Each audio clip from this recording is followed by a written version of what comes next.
It has happened to all of us at one time or another.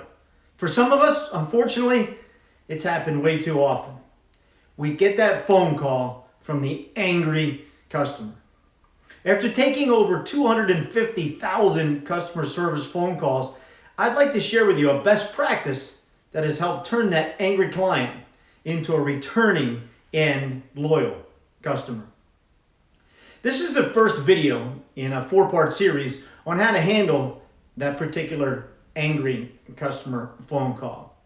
The first thing that we'd like to do is make sure you use the A in Saints, which is actively listening.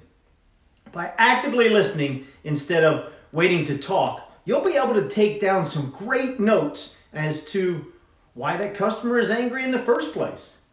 It's extremely important to make sure that you're listening and you're not providing an excuse for what has happened to make the customer angry.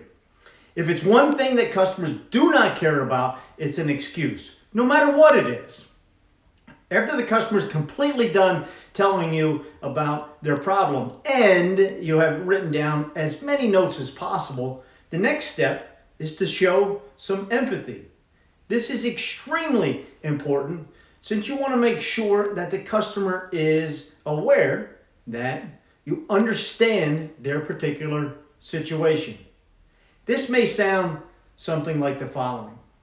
Mr. Smith, I certainly understand how upsetting this can be. I understand it's definitely frustrating that the late payment came out of your account, and I am certain that you have many more important things that you could be working on right now instead of calling us to fix a potential mistake that we may have caused.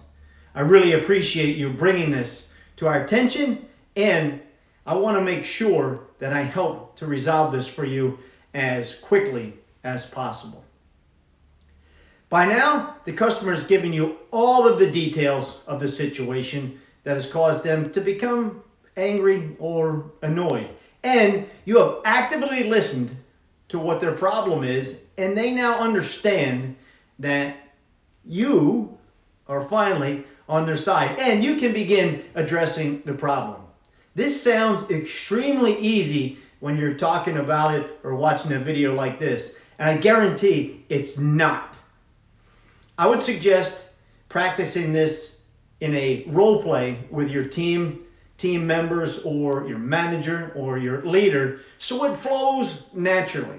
I always told my team, if you're not willing to practice this and do role plays with the people on your team who you already know and feel comfortable with, how are you going to do it on the phone with a client? Tune in next week as we discuss the next steps in our video series of how to handle an angry customer.